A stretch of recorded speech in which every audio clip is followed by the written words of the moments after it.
Hello, TDSB families. It's me again, Dr. Fiona Curry, psychologist and special needs parent, and I'm back to talk about first thens and how everything went for you. I'm really hoping that you've seen my 3 previous videos.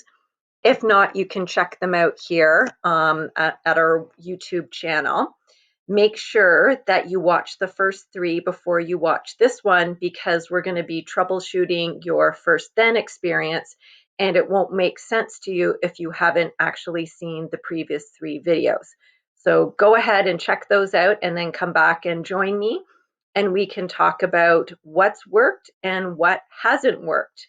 So I know you're probably tired and you don't have a lot of time, but you've got to start somewhere. So if you have the energy, just try the first then with your child, watch the 3 previous videos, and I think you'll be surprised, because these are very small skills, but they have a big impact and you can build on them. So if your child is young, maybe has just started school, now is a great time to try to teach them.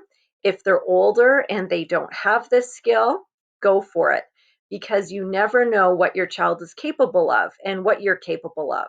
Okay, so meet me back here once you've watched the 3 videos.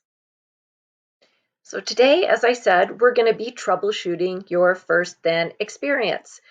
Before we get into it, I just want to really briefly review. A first then is when you reward or reinforce your child for doing a task to increase the chance that that behavior will happen again. So if you remember the video I showed you last week with my son, I had Jacob do a puzzle in order to get a candy, a Sour Patch Kid. So, he's not that thrilled about doing the puzzle sometimes, because some children with autism and intellectual disabilities may not be interested in some of the activities that your other children may be interested in. So you might have to pair it with some kind of reward at first until they learn it and then they become successful. So there is a greater chance that Jacob is going to complete the puzzle because of the reward.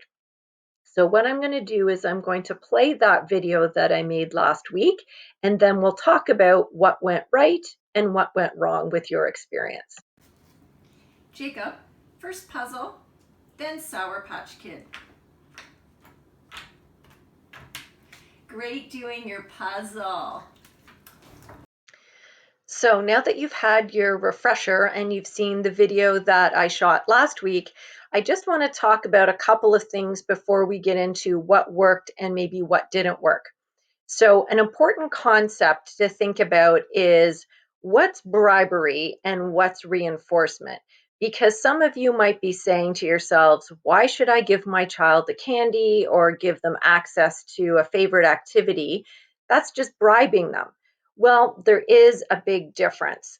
Usually, when we bribe someone, we give them the reward first in the hope that they will actually do what we want them to do.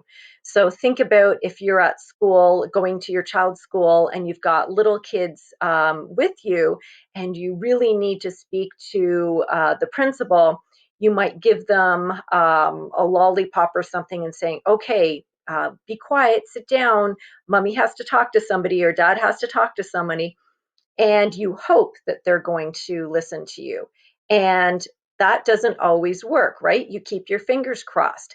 And in the short run, it might work. Your child might actually be quiet because they're eating the lollipop. But what happens when they start making more noise? In the long run, it can actually backfire. So the difference between bribery and reinforcement, or the first then, is that we're actually having the child do what you want first. So in this case, first puzzle, and then let's say you give them an ice cream as a reward along with praise. So that's the difference. We actually get them to do what we want, and then we reward them. So another question you might have is, do I have to give my child candy every time he or she completes the task forever? Well, with practice, your child will become better at this particular task. So in Jacob's case, he can do that puzzle very, very easily. I just showed you the last couple of pieces just so that it could make for a nice short video. And if your child is motivated, so that's why we do use the reward. But once the task is easy and your child has been successful several times, try to fade the reward. Okay, so you don't just stop giving it all of a sudden. You might break up the candy into smaller pieces, or you might shorten the time that your child can use the iPad. So you're gradually reducing it. You might then want to try different or harder activities over time. So let's think about what might have gone right. When you think back to the video that you saw with me and Jacob, notice that I was using simple language. And also you need to think about, did you use a choice board or a choice bin based on motivating activities and items that your child absolutely loves? And did you praise your child when you gave the reward? So you notice I said, nice completing the puzzle. So he would be very keyed into what I was rewarding him for. So let's think of what might have gone wrong. Let's say your child couldn't or wouldn't choose a reward. So going back to my previous videos, the first two, did you use a choice board or a choice bin? Did you use a strong enough reward? So I'm putting my cauliflower and broccoli down here. Are you using rewards that your child truly loves, or are they things that you think that they should love? And was your child paying attention? It may not have been the best time to try it. Maybe the room was noisy, too many other family members were there. So try to pick a nice quiet place if you can and try again. So, what happened if your child became frustrated or upset? So, a couple of things you may want to think about. Was the task too hard? So, for instance, if I'd given Jacob the entire puzzle, maybe he had never seen it before. Maybe that would have been too hard and he might not have been able to do it.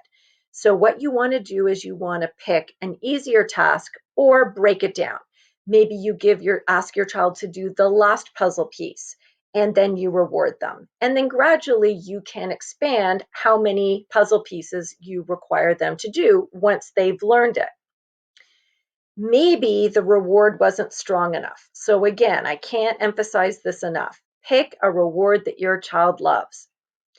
And did you give the reward right away?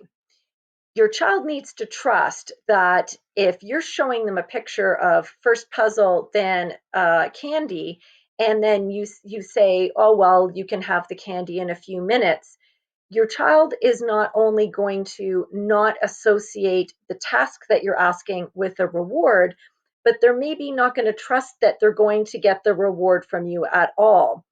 Think about it this way. We all work for things. If you're working outside the home, you're working for a paycheck. You might get paid every week, every other week, and you know it's coming, so that's okay. But what if your boss decided to pay you every month? Maybe you'd be okay with it. What if your boss decided to pay you every 6 months? You can see the longer you go between performing the job and actually getting your reward, the harder it might be for you. So just keep that in mind when you're working with your child. You want to give the reward immediately, at least at first when you're using the first then. So, are you ready to try again? Slowly make the task more difficult or longer once your child is successful several times in a row. And practice, practice, practice. You can practice with different family members using the first then with the child as long as they know what they're doing. And you can try it with different activities and different motivators. So I'm very excited because next week we're going to learn how to link more than one task together before giving the reward. token boards, and I love token boards. So if you're up for that, I think you'll find it really interesting, and you can see where I'm going with this. The first then is just the first step, and I think you'll really enjoy it.